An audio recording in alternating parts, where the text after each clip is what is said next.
to surrendering to the power, the almighty power of central government. And if your judiciary doesn't help you, if your local high court, state high court doesn't help you, who can help the people of Kashmir? And because the Jammu and Kashmir High Court also is a very feeble high court. One or two or three good judges, but otherwise a very feeble high court, which has got used to listening to the central government, got used to be dictated to by the central government, got used because the Supreme Court said if you don't give the grounds of arrest in writing, your arrest is set aside. Everything goes. You have to release the person. I hope Ronga and the other lawyers who were arrested also get released. Because this news of the latest judgment of the Supreme Court seems not to have reached the Jammu and Kashmir police. Or if it has reached them, perhaps they don't care about it, whether they're so used to operating beyond the boundaries of law. We must take, I think the Indian government must take a little heed of what is happening in Bangladesh, where Sheikh Hasina had to run, shamefacedly, run from the power and anger of the people.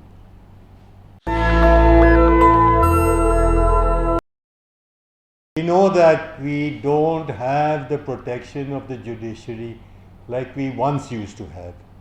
It's still there. There are still some extraordinary judges, a few, but we understand the Kashmiri people.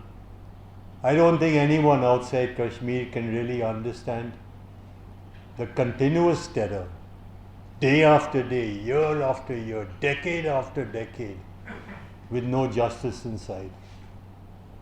Because the Jammu and Kashmir High Court also is a very feeble high court.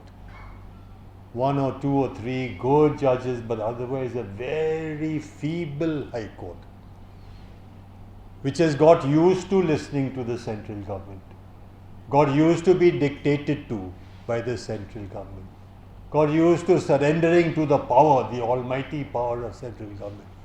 And if your judiciary doesn't help you, if your local high court, state high court doesn't help you, who can help the people of Kashmir and the lawyers of Kashmir?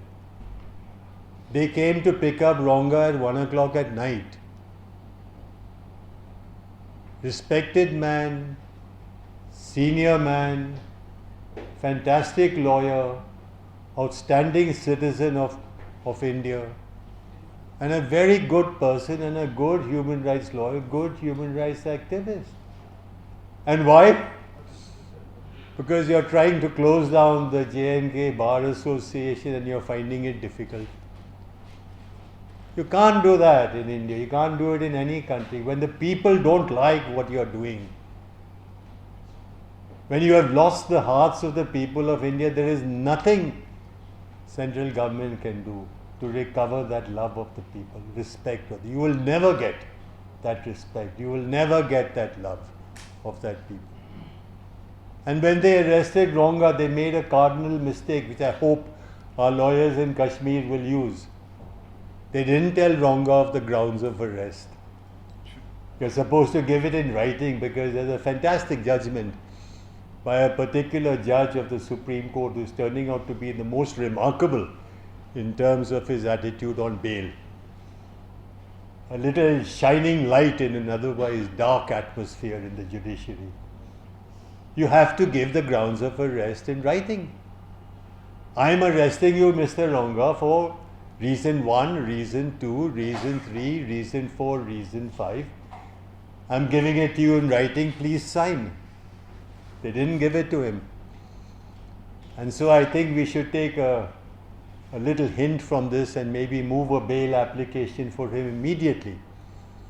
Because the Supreme Court said if you don't give the grounds of arrest in writing, your arrest is set aside. Everything goes.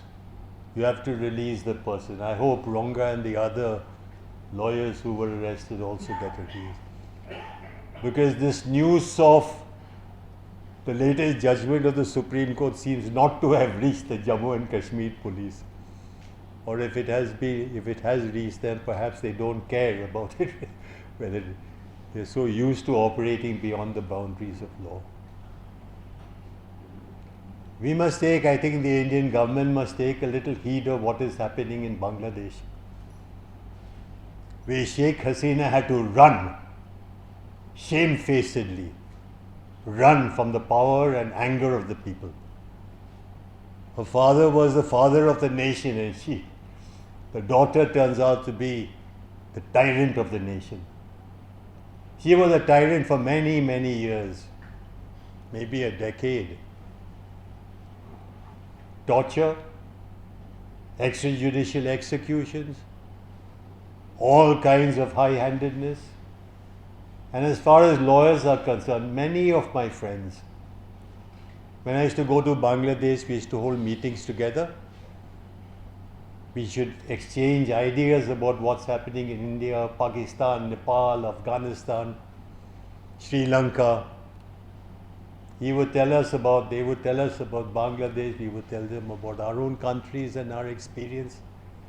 Wonderful people, really wonderful people, fighting for human rights, knowing that they would go to jail and be kept in jail for long periods of time. Many of them 5, 6 years in jail, rotting in jail there. And I'm sure that when Hasina was made to run from her country, the protesters would have gone straight to the jail, broken open the locks and released them from jail. I'm sure they are out now, and I'm looking forward to seeing them again. It's a lesson that our Indian government should learn from, but I don't think the Indian government is in a mood to learn from them. It's a lesson that the Jammu and Kashmir government should learn, that tyranny always comes crashing down. Tyranny is always overcome by the power of the people. And then when tyranny is overcome by the power of the people, they don't follow the rules. They don't follow the rules given to them by people. Go to court, file a petition, write a nivedan, pratna karna. Ministers say Miller, they don't follow any reason.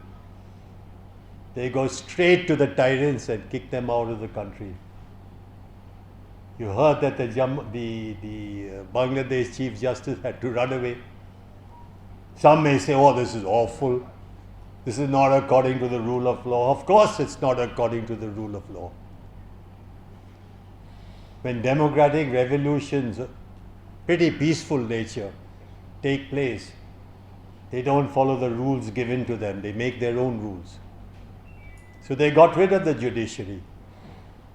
They had a new judiciary put in place, some good judges put in place. Not all the judiciary was bad, but Bangladesh was in pretty bad shape because the judiciary was browbeaten by the executive. Sheikh Hasina, for year after year after year, the people got fed up. And that you saw in the energy of the revolution. You saw it in the energy of the people taking over the streets of Bangladesh, saying enough is enough, stop it now, we don't want this anymore. And that is a lesson that our Indian government should learn from. Indian government was a great supporter of Hasina. Indian government turned a blind eye to all the tyranny that was going on, the killing, the repression, the arrests, and so on. Sri Lanka went through a similar period where a judge of the Supreme Court was impeached and removed from her seat, asked to get out of the court while she was a serving judge, because she gave a judgment in favor of the Tamil section. The Tamil autonomy is a right under the constitution. So this area is in turmoil, and India is one of the most repressive nations now in this whole region. National Dastak की आपसे गुजारिश है कि अगर इसको बचाना चाहते हैं तो नेशनल दस्तक को सब्सक्राइब करने के लिए रेड कलर के सब्सक्राइब बटन को दबाएं, फिर बेल आइकन की घंटी दबाएं। नेशनल दस्तक को बचाने के लिए बहुत जरूरी है कि हर खबर को शेयर करें, लाइक करें, कमेंट जरूर करें।